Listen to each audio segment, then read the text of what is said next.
Welcome to the Nate and Dorin podcast. We are professional videographers based in Vancouver, Canada, and we're here to talk about relevant topics within the video and media industry. I'm Nate, and I run Nate Dixon Media. And I am Dorin, the videographer, solo entrepreneur offering video production services. And today we're going to talk to you about who we are and why are we doing this podcast. So let's just jump straight into our main topic. Let's introduce ourselves. And since I'm the one talking now, I'll just introduce a little bit about myself. So my name is Dorin. I am a Romanian that immigrated to Canada at 16 years of age. And in terms of schooling, I've done a couple of computing science and networking information systems programs at BCIT, which is the British Columbia Institute of Technology. But those didn't really stick with me. I actually didn't know what to do career-wise. I just knew that I like to play video games on the computer, and I thought computer-related stuff would be cool, but it wasn't. So I actually had a hobby to mess around with photos and video. And back in 2008, I had a cousin who asked me to edit their vacation photos. And I did it in my typical fashion, goofing off and, doing different effects like inflating their muscles or making a huge belly or, changing the voice, that kind of stuff. My cousin saw that I did it with such fast speed. I was so casually editing that he said I should think about taking video work seriously as a profession. So what ended up happening is I did a 1-year intensive course at BCIT, a new media design course, where I learned a little bit about everything: website design, graphic design, video, Photoshop, Illustrator, and some audio stuff too. It is a program that I actually did not complete due to some mental health issues and depression at the time. However, the video courses I passed with flying colors, and I really loved them, and my passion for video kicked off. So this program I did in 2010, and after being done most of it in 2011, I got hired at a Christian nonprofit organization as a video editor and camera operator, where I worked there for 6 years. And after that, I moved on to full-time freelance, which I've been doing for 3 years. And that pretty much sums up my professional background. Nate, how about you introduce yourself? All right. Well, I'm Nate. I was actually born and raised here in Canada, actually in Langley, to be specific, in the Lower Mainland in British Columbia. I actually took the same program as you, Dorin, the BCIT New Media Design and Web Development program, because I also knew I really liked technology and computers, but I didn't know which area I wanted to focus on. So that program added like a large variety of different things you could try and kind of dip your toes into. And video was also the thing that I really latched onto, that I was like, this is really fun. This excites me. This is what I want to do as a career. And I actually met your cousin, Victor. He took the program the same year as me, and we were classmates. And I think the very first assignment was like an icebreaker where we had to interview another classmate and get to know them. So, he's from Romania as well, and he likes soccer as well as me. So we kind of clicked right away and had a lot of fun. And that's actually where I think we first met and kind of worked together on a volunteer basis, I guess, on your part. Was we needed somebody to help us film our assignment, which was like a commercial for a fake energy drink that we created called Zapped. So yeah, I remember. You held the camera and we did our acting. That was, of course, Oscar worthy. Yeah, we're gonna look at that clip in a later podcast. Oh, great. Yeah, so after I graduated that program, I did finish it with a 3-week practicum at the city of Port Coquitlam. So that was really fun to work for a local government. After that, my first full-time video gig was editing Indian wedding videos for a guy in Surrey who did that. He did a lot of photography, and he did just gorgeous video. and I really enjoyed editing that footage. It was amazing. Have you ever shot an Indian wedding video, Dorin? Nope. I know their traditions and stuff you got to film is way more intense than a traditional Western wedding, but that's about it. Yeah, So yeah, we definitely got to discuss some of these projects in the future. yeah. So I didn't actually film these ones, but I was the Okay. editor, and yeah, it was the footage was gorgeous and all like very cinematic, shot on full frame Canon DSLRs with stabilizers. This is 2013 or something, so mirrorless hadn't really taken off.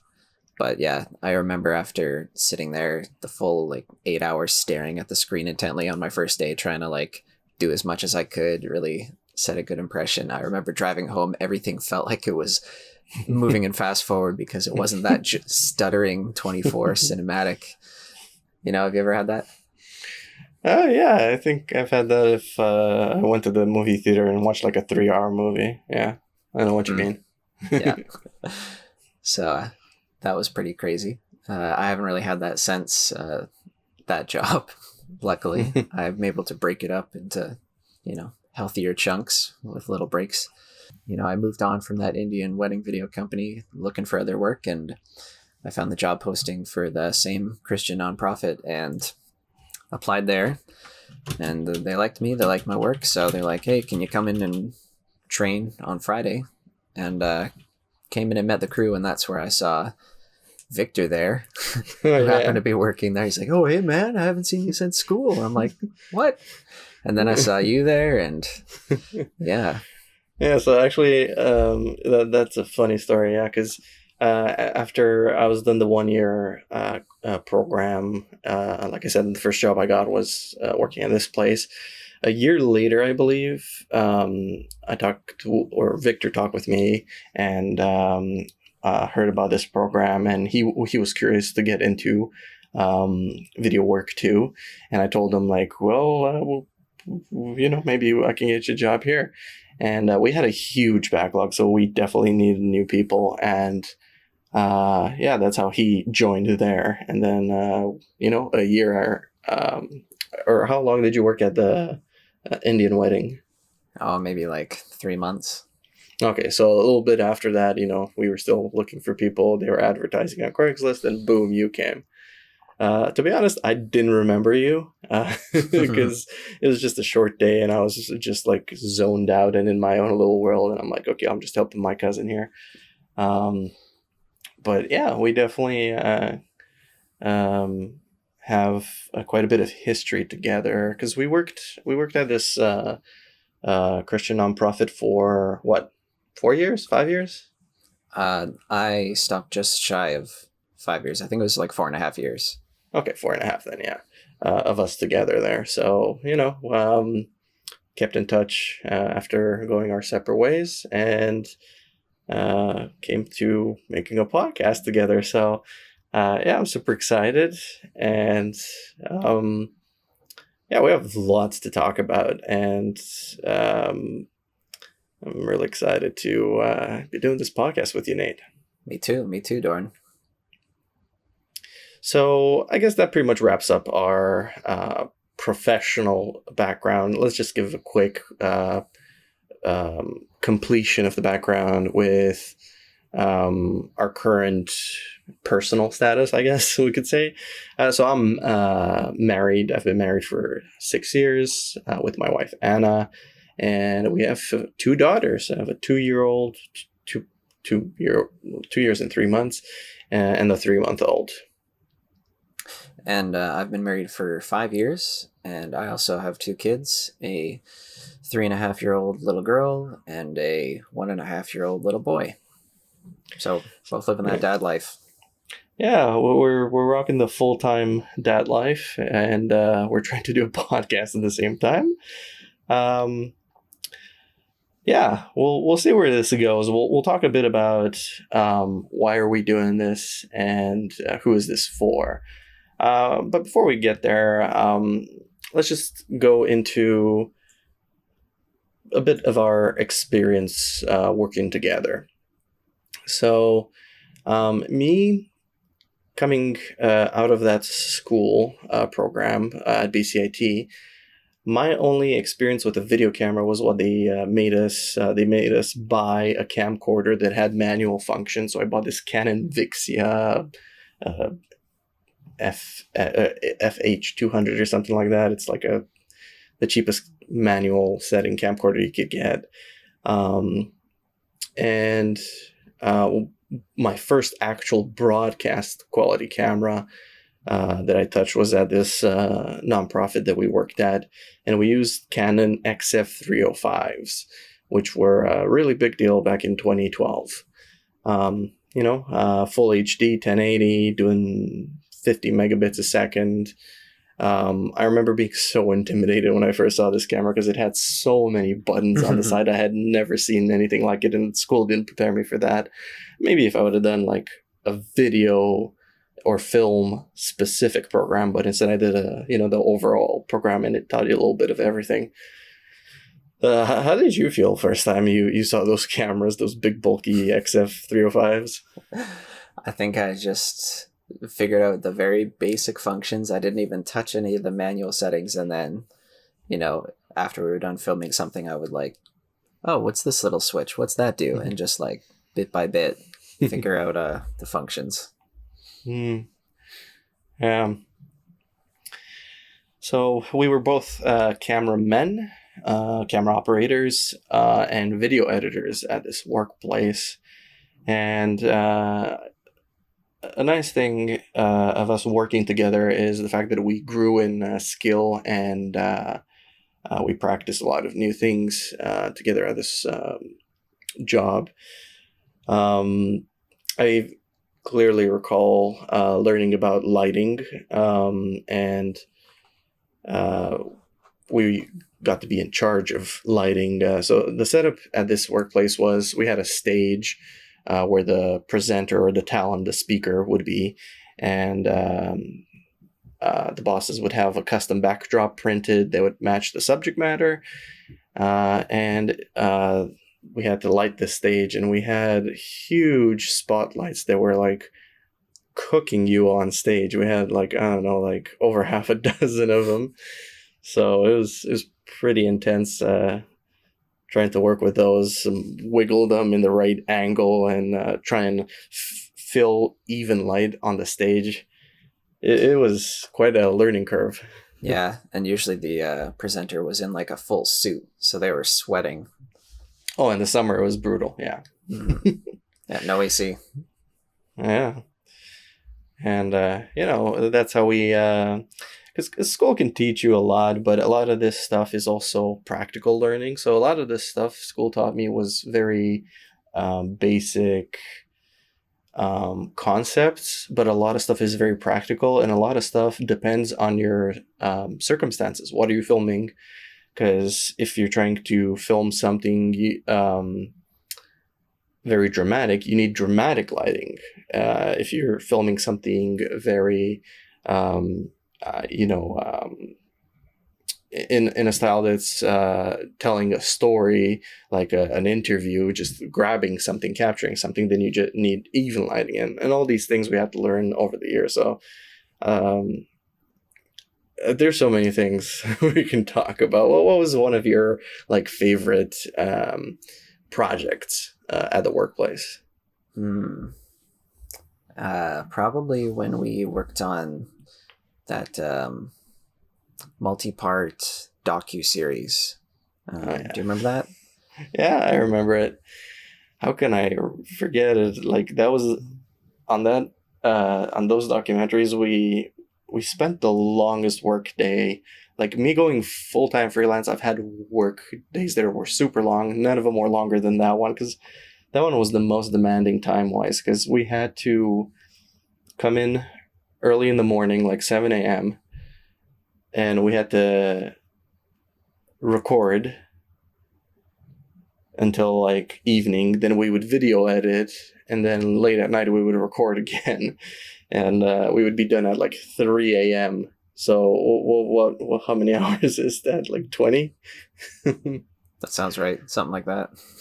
Oh man, A good thing we had long, like 1 hour breaks for lunch and dinner that kept you sane.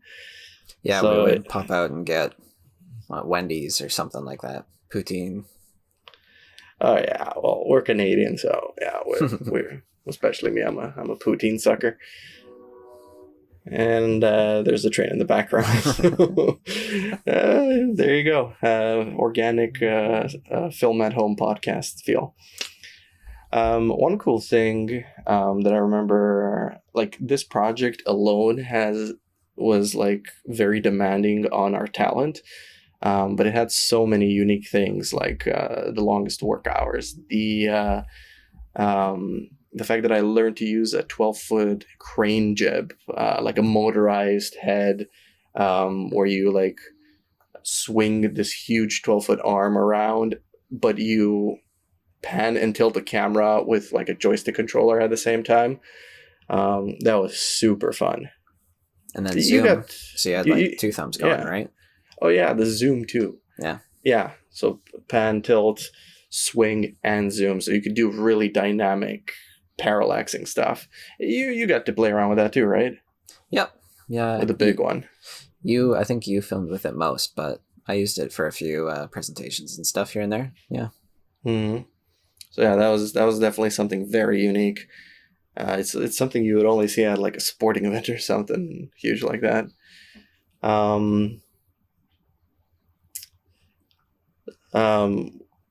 What else? What else did we do on that project? Well, we got to work with a snake. Oh yeah, that was a live prop, or a what do you call that? A live snake that was supposed to be on set. Very symbolic. Yeah, and do you remember? I think I held it. That was so cool. Oh yeah, you were letting it coil around excited. my arm and stuff. Yeah. It was so cool. I did not touch it, and my now wife, then girlfriend was like, "Nope, you're not touching that," and I didn't feel like touching it either. Yeah, like I would have maybe touched it, but I didn't want to hold it. Mm.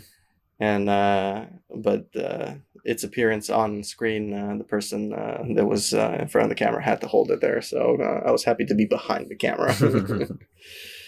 Yeah. Didn't you also get to act in that one? Yeah, one of the scenes was somebody getting arrested on a cop car. So I was like a thief running away with a hood, and then an undercover cop caught me, put handcuffs on me, and like pushed me, like slammed me down on the cop car hood. But unfortunately, I didn't make the final cut, I don't think. Oh, okay. Fun experience though. Yeah. Yeah, we that wasn't the first time when we dealt with the green screen, because I think we did do a green screen, kind of like a outing, like it wasn't an assignment, but for one of the practical aspects of the video course, we went to a green screen room and tested some green screen. But this workplace, they built an infinity wall green screen that we used for most of the documentary stuff. So again, we had to light that, and oh man, the green screen spill was gave us so much work to do. Yeah, those wraparound walls. Yeah, because it wasn't just the back screen; it was like it was like a 3-wall room, I guess you could say, but the walls were so close that the spill was. Ugh. We had to put like drapes and stuff on the walls. Oh man. You mentioned something about mirrorless. This when the workplace got the mirrorless cameras? I think it was for this. Actually, yeah, it was specifically for this documentary because we needed. The set they built was very low light candle ambient type of thing. And what did we get the A7S2 or the A7S? Just the first A7S. The first one we could get, like right when they released, they were sold out everywhere. But yeah, we jumped on that because the low light capability. Yeah, that was so crazy, man. From those big broadcast cameras to this little mirrorless that like could see better than your eyeball. It was like unbelievable, and at an affordable price rate, you know.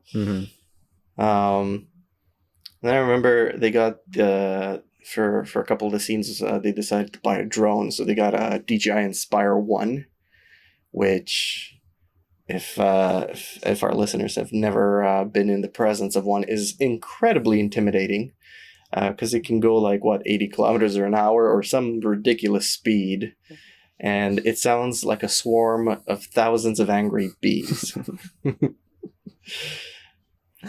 I didn't fly that. I think you flew it, right? Oh yeah, I love flying drones. It felt like a video So game. between the two of us with the snake and the drone handling, obviously you're more of a daredevil.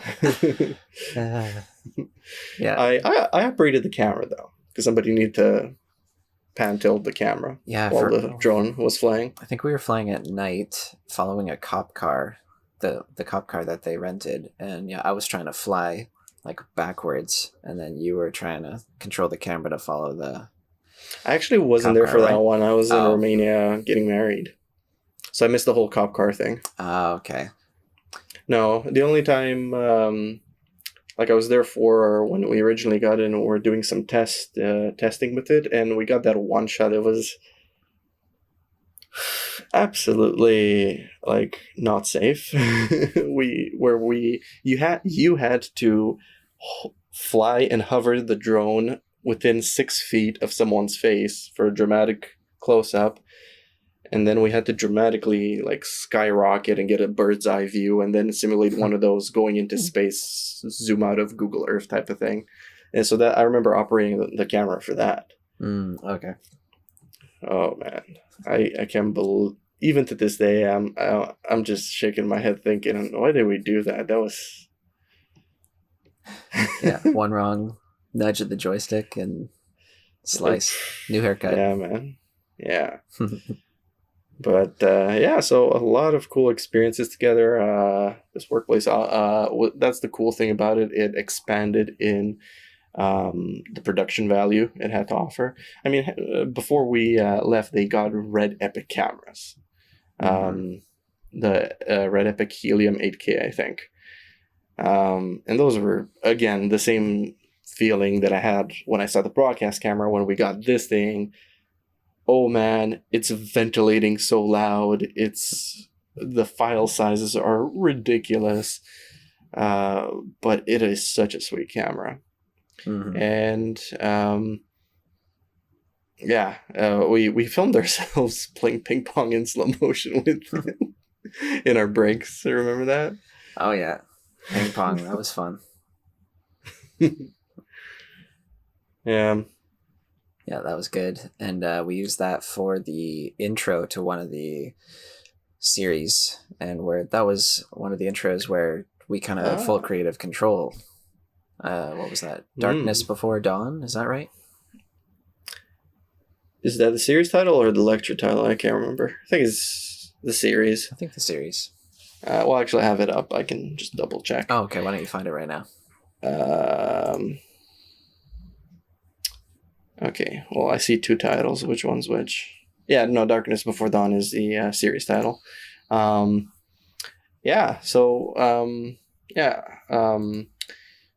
pull it up on screen and we can watch it. But before we do that, because this is kind of like a crowning achievement of what you just mentioned, of like us taking full control of, or full or majority responsibility, I should say, of making an intro. So, can you explain what does an intro mean for what we were doing? Sure. Well, all the camera work and most of the editing we did was very cut and dry. You just switch your different angles. There wasn't really much creativity. You were just choosing the best camera angle for the moment. But the intros is kind of what really is meant to grab the person's attention and add a character and like flavor to the lecture, kind of brand that specific series. So us being in charge of that, being able to use these awesome tools that we had and work with our other coworker Drew, who's like a sound design, sound mix composer guy, who did like the custom little soundtrack for it. I think Oh it yeah. came together in an awesome way.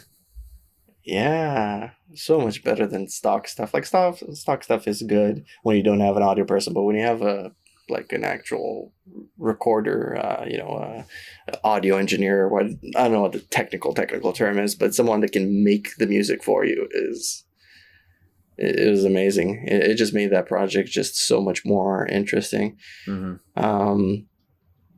Yeah. So how did we get to doing these intros? I remember at the beginning when I started working there, intros were very kind of basic. Just maybe a couple of abstract graphics and just who's presenting and what's their thing called, and bam, there you go in. But over the years, it got, like I said, the workplace added more and more production value, and some intros were getting quite more creative. And that was a cool thing that the bosses saw the opportunity to see, are you guys, how creative are you guys if we gave you something? So, little intro by little intro, we tried different things. And I remember you were the first one from us to have like your own little project that you had the most responsibility for. It was the Dandelion ad. Yeah, buy dandelions now. No. Yeah, it was like a short video explaining how you can make dandelion coffee. And Oh yeah, coffee. yeah, so it's not the dandelions themselves, but it's the roots of the dandelions that you use. Dig them up, clean them off, dry them out, grind them, roast them, and all that kind of stuff. So that was fun. Yeah, I think I helped with the script on that one, storyboard it, shoot it, edit it, and then one of the fun parts was doing the voiceover and the acting for it. So yeah, I remember now. You had a shot of you like sipping from it and like, oh yeah, nodding your head like, yeah, this is good. Exactly. Yeah. And so whenever we would have the channel showing our content, so whenever that dandelion thing came on, I watched it because it made me feel famous. Well, yeah, I mean they had tens of thousands of people watching the satellite channel, so you were on TV, Nate. Yeah. There you go. Another thing you can boast there on put it on your resume. Dandelion drinker for TV. Oh yeah. I guess yeah, my first full one, that intro that I didn't get to film. I just used stock footage, but even just that was nice because I had to match it to voiceovers from snippets from the presentation. It was Mountain Remedies or something like that. It was like a health related presentation. Remember that one? Where I had the dramatic hospital stock footage and the heart monitor beeping and then you flatline. Oh, yeah. That was super dramatic. Mm-hmm. So I didn't spend too much time on it and didn't get to film anything cool for it, but it was the biggest piece of the pie that I got in making an intro back then. Until we did this Darkness Before Dawn one. So let's actually pull it up and watch it. It is just video, so for people that are listening, check out our podcast on YouTube to see the video. Yeah, jump to the timestamp and then you can watch it, or we can link it. Mm-hmm. All right, so let me share screen. Right now. Transition. Transition successful. All right, can you see my screen? I can see your screen. All right, if you don't hear it, let me know, but you should be hearing audio. So let's just watch this intro, and then when it's done, we'll kind of dissect it a little bit.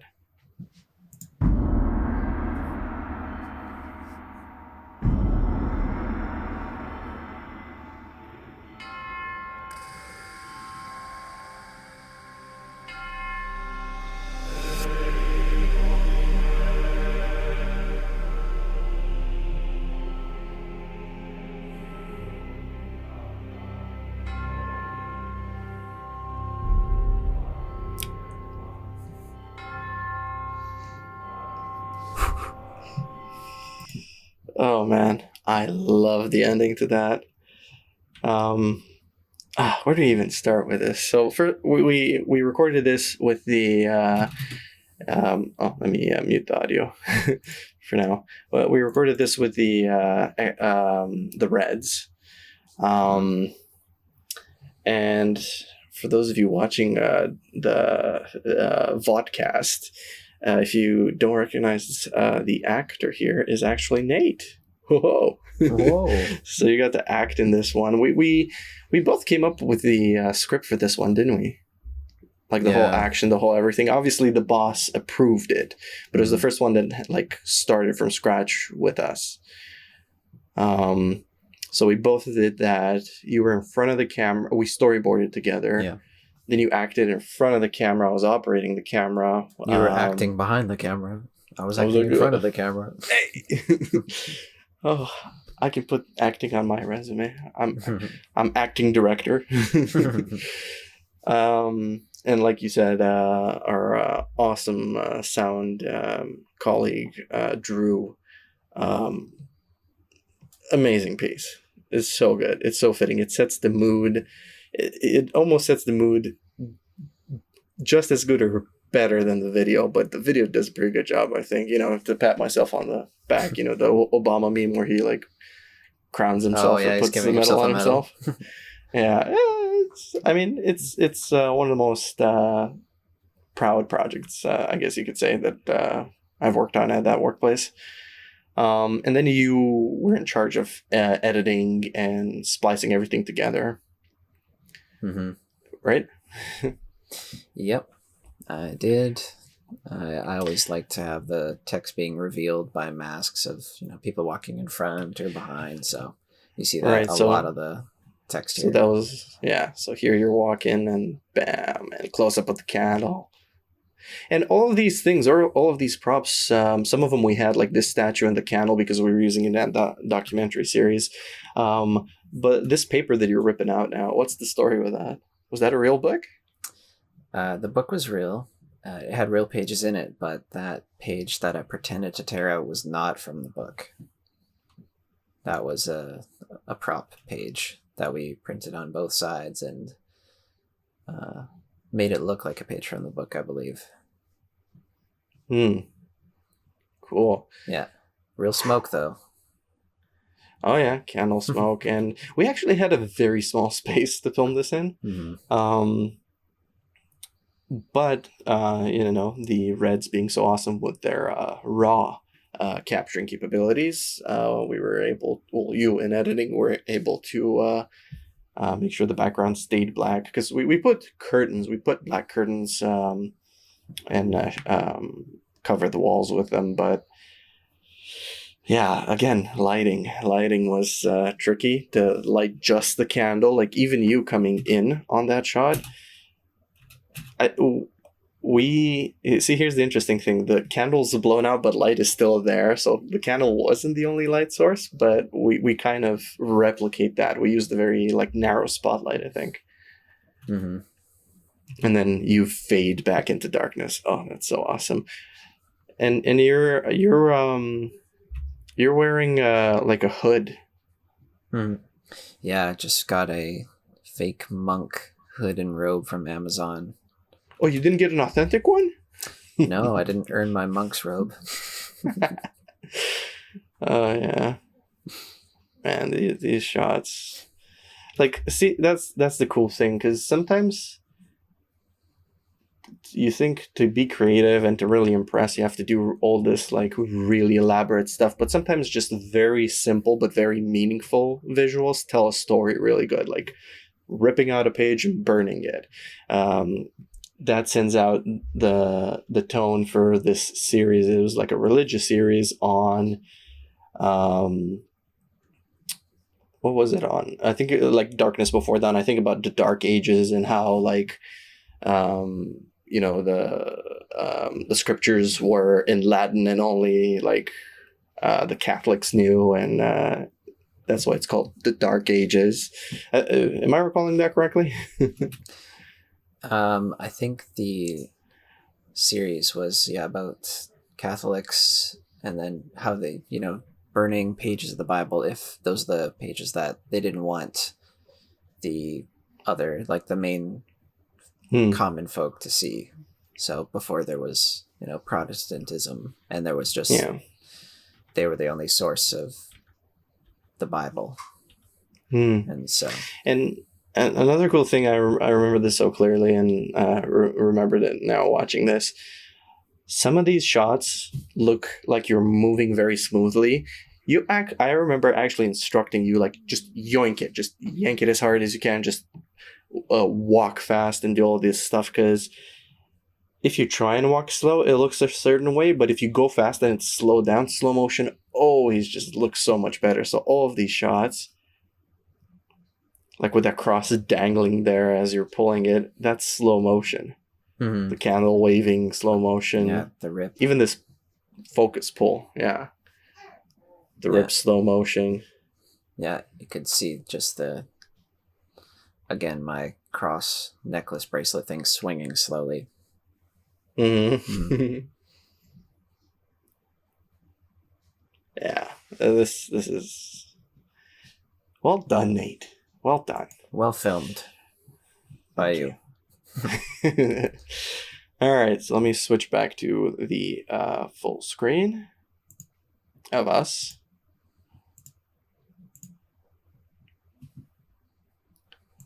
Awesome. All right, my transition skills are on point.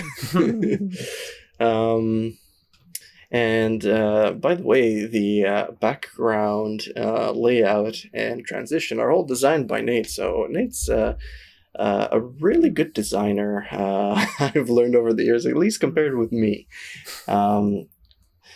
Because that's kind of one cool thing. So after we were done at this workplace, I went into my full-time freelance, and after a short while, you left that workplace too. They were, picking up shop and moving elsewhere, and 3 hours north in the middle of the mountains wasn't for me. And right before I left, I remember you like to do your you like to challenge yourself and learn new techniques. And I remember we were carpooling. I was driving you home, and you were just on the passenger side on your laptop doing like a double exposure effect. And I was like, what are you doing that for? Like, oh, it's just something cool I saw online and I want to replicate it. And I'm like, okay, you like to do interesting projects on the side to expand your creativity. How about you design me a logo? Because, I'm going to go full-time freelance. So, yeah, I just didn't have any idea. It's really hard to choose a logo for myself. The only thing I remember I wanted was try and do something with my name. So my name is spelled Dorin, and I just gave you that much. And I'll actually pull it up right now. Just again, check out our vodcast if you want to see it. Let me just pull it up on screen so we can take a look at it, because I want you to kind of explain what's going on. Sure. Yeah, so this is the final product, and just talk about how your process was to come up with this logo. I just told you use my name, and how did you come up with this?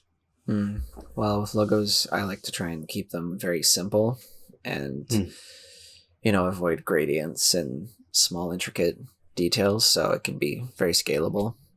So I just took the essence of what your business was, which is video, and then I just explored the iconography and symbols related to video, and the play button kind of jumped out at me. And so I tried to incorporate the play button into your name, which was the only thing that you gave me. So I think this was the idea that won out and that looked the cleanest. And yeah, that's you. That's your name. That's your brand.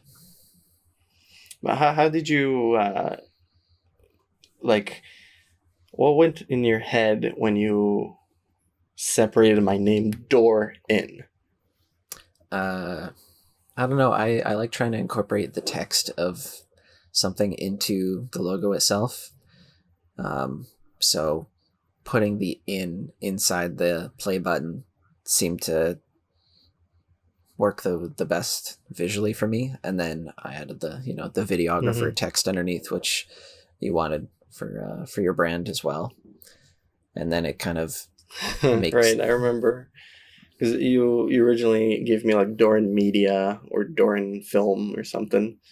But I kind of strayed away from that because I didn't want to be the generic, like what every other videographer was doing. Also, I was too self-aware that I'm just starting out. Like, although I have all the experience behind me, of 6+ years, I didn't want to market myself as media or studio or production because I was like, I'm not a big guy. I'm just a small guy. So, and I also like the appeal of the videographer. I thought that made it very personal and more approachable, at least for smaller clients, which is what I was aiming for at the beginning. But I'm very happy with this logo. Like, I'm still using it to this day, and I don't think I'll ever switch, Nate. It's so good. That's good. Yeah, I didn't want it to be something trendy that in 10 years would look bad. So, yeah. We'll see again in another 5 years and see if it still tickles your fancy. Oh. Oh, man, yeah. All right, let me switch back over to us. Yeah, transitioning away from a full screen is much easier than having to pull something up and then transitioning quickly during that. So we've worked together past our working together for the same company. We've kind of kept in touch, and you designed a logo for me. I remember I wanted to buy a glide cam when I just started out in the full-time freelance, and you had a glide. Was it a glide cam? It was the glide cam HD 2000. Yeah. Okay. Yeah. With a arm brace, so that you could take a lot of the weight on your arm instead of just your wrist. I ended up getting a vest for that. Because I thought, I'm going to film weddings and I need to walk around the whole day with that thing on. And we'll talk about gear in an upcoming podcast. But for my Nikon D610 DSLR glide cam was overkill. Those things are built for more heavy broadcast or cinematic cameras. So I learned, the motorized gimbals weren't too popular, or I wasn't too aware of them.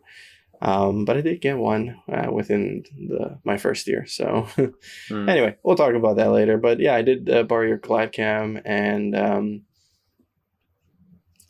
you tried one of the Samyang lenses, right?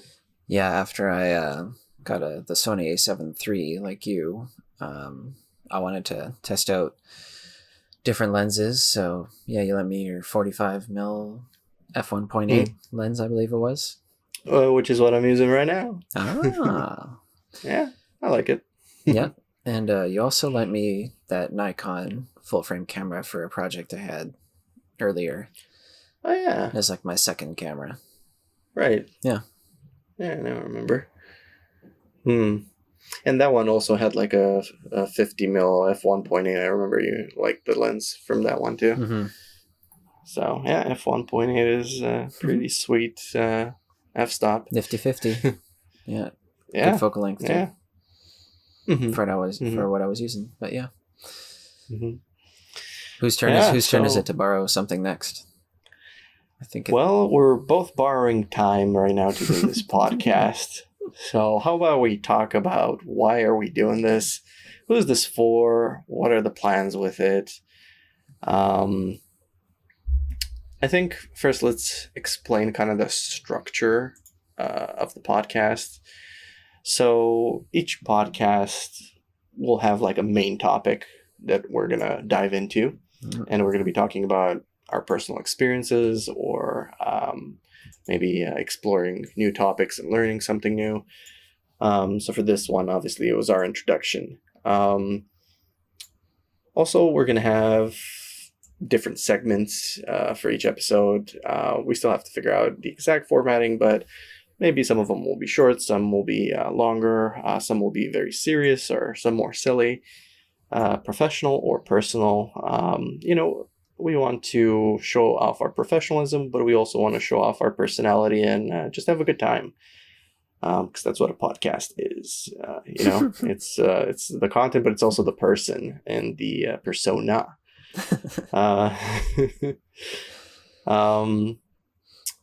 And yeah, what else do you want to add to that? Sounds pretty good. It kind of just sounds like, we'll just talk about whatever we want. I mean, we'll be organized, but the main thing we're going to be centered around is video and media industry. But it's not going to be just that. No, right? Yes, we will. We'll talk about other stuff too. Yeah, maybe even Romanian things. Yeah, that's a thing we used to do at the workplace. I would teach you Romanian words. Do you remember them? Yeah, I think. Well, bacon. Obviously, the most important word, slanina. Yeah, there you go. That's bacon in Romanian. Yeah. Very good, Nate. Very good. Sometimes I go through drive through at Wendy's and I'm like, give me a slanina-nator. And they're like, sir, this isn't a Wendy's. Oh, Nate, if you had a Romanian TikTok, you'd be famous right now. They'd love that. Yeah, maybe we'll start doing that. Maybe starting next episode, I'll teach you a video-related Romanian word of the week, or maybe a silly one. I don't know. Maybe I'll go on. No, you go on. I was gonna say I'll steal some of your Romanian clients then with some video words. Ooh, yeah, that's a good point. I'll teach you more silly ones then. All right. And I guess this has to be stated. We're not claiming to be absolute experts in the video or media field, but we are professionals, and we can talk in a later podcast topic. What does it mean to be a professional? But we consider ourselves, and we are, based on our experience in our profession that we've been working on for over 6, 8, 10 years. We're professional videographers, and we just want to share our experience. And I guess who would watch this, Nate? Who do you think would watch this? What are we aiming for here? Well, I think people interested in getting into video work, being a videographer, or they're just curious about it. Like, there's videographers who are already kind of established in the industry, whether doing weddings or events, which I know you've done a lot of over the past couple of years with your freelance stuff. There's like endless opportunities with video and videography. So I'm sure there's so many different niches that you can be in. So I feel like those would be a lot of people who'd want to listen to us, and maybe people in all complementary fields who would be working with video people. So even if they're not holding the camera, it might be interesting to hear our side of things, learn more about the industry, and just the things we do and the challenges we run into. Can you think of anybody else? I mean, I think that pretty much wraps it up, and that's a good point. Like, oftentimes, even if you're working for an employer, sometimes you would talk with your coworkers about, so how is it behind the camera? Is it that complicated? What do you have to, people are genuinely curious when you have a moment to chit chat with them about what you do. And definitely I've had actors and voiceover artists on projects that I've worked on in the freelance world, where you get to learn how different, like you said, different videographers have different niches or different industries. Like videography and corporate work in a wedding are so different, and then there's the film industry. Like, I can't tell you how many actors have told me how it is to work under a director on a movie set with 16-hour days, and 12 of those hours are just waiting for makeup. So I'm like, wow, I would have never thought of that. I would have never imagined it being like that. So yeah, that's what this podcast can be about. It's our experience. It's how we see the industry from our little perspective, from our little lens. And who knows what the future will bring. Maybe we'll have guests, other videographers or other people in related industries, and we can talk about these things. That'll be cool.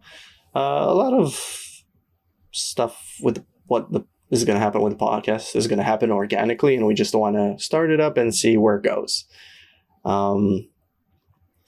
One cool thing that I want to do is to do like video critiques, like look at other videographers' work and kind of dissect it, like, ooh, they did this really good and it's really hard to pull off, and they did it creatively and unique and amazing.